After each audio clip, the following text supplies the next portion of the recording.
तो आज हम जिस टॉपिक के बारे में पढ़ने वाले हैं उसका नाम है डिग्रेडेशन ऑफ हीमोग्लोबिन। तो हीमोग्लोबिन का डिग्रेडेशन होता है और कैसे बॉडी के थ्रू एक्सक्रीट आउट होता है उसके बारे में हम आज डिस्कशन करने वाले हैं।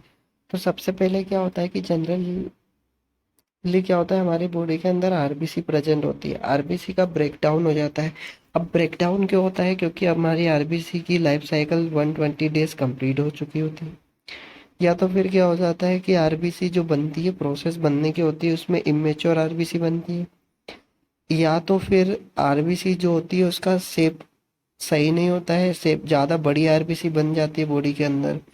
या तो फिर उसकी मेम्ब्रेन में कोई डिफरेंट होते हैं तो हेमोलाइसिस हो जाता है।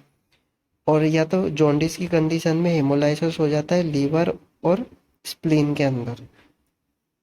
तो लीवर और स्प्लीन के अंदर क्या पाई जाती है? मैक्रोफेजेस पाई जाती है। तो मैक्रोफेजेस के द्वारा क्या होता है, आरबीसी को इनगल्फ करके उसका ब्रेकडाउन कर लेते हैं, हीमोग्लोबिन उससे एक्सक्रीट आउट हो जाता है।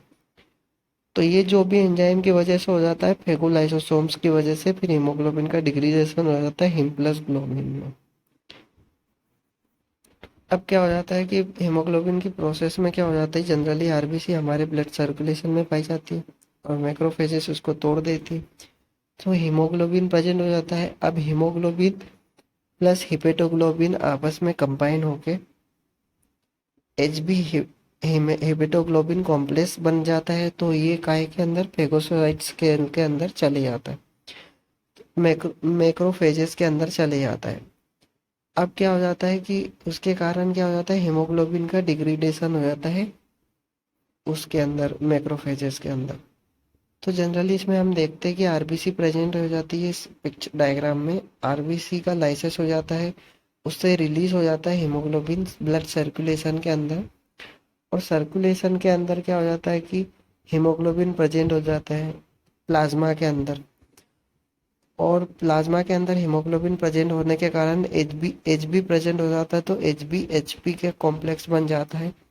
हेपेटोग्लोबिन से ये कंबाइन हो जाता है, हेपेटोग्लोबिन हीमोग्लोबिन का कॉम्प्लेक्स बन जाता है। अब क्या हो जाता है, फेगोसाइट कर लेते हैं, मैक्रोफेजेस के द्वारा क्या कर लिया जाता है, इनगल्फ कर लिया जाता है। तो H B H P complex बन जाता है। उसके बाद में क्या हो जाता है कि आरबीसी सबसे पहले लाइसेस होके हीमोग्लोबिन ये मैक्रोफेजेस के अंदर आ गई। सबसे पहले ये मैक्रोफेजेस के अंदर चल रहा है। अब क्या हो जाता है कि हिम प्लस ग्लोबुलिन के अंदर ब्रेकडाउन हो जाता है।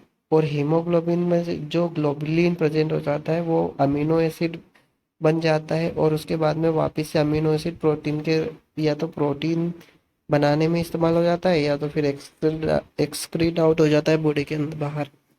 इसके बाद में क्या हो जाता है, जो हीमोग्लोबिन बनता है वो दो हीम अलग टूट जाता है। हीम के अंदर क्या आ जाता है, आयरन अलग टूट जाता है। उसके बाद में बिलीवर्डिन में डिवाइड हो जाता है। जो आयरन हो जाता है वो स्टोर हो जाता है फेरेटिन और हीमोसाइड्रिन के रूप में बॉडी के अंदर, या तो फिर कॉपर प्लस आयरन का कॉम्प्लेक्स बन के स्टोर हो जाता है सर्कुलोप्लाज्मिन के फॉर्म में बॉडी के अंदर। और उसके बाद में जो बिलीवर्डिन बचता है वो काय में चले जाता है, वो सर्कुलेशन में होता है, नॉर्मली सर्कुलेशन में आ जाता है, ब्लड सर्कुलेशन में। उसके बाद में क्या हो जाता है, ये बिलीवर्डिन बिलीरुबिन के फॉर्म में कन्वर्ट हो जाता है। इसके लिए क्या हो जाता है कि एक एनएडीपीएच एंजाइम उसकी ज़रूरत होती है, एनर्जी की ज़रूरत होती है। तो एनएडीपीएच एनएडीपी में कन्वर्ट हो जाता है। अनकंजुगेटेड जो बिलीरुबिन होता है उसके बाद में नॉर्मल ब्लड सर्कुलेशन में आ जाता है।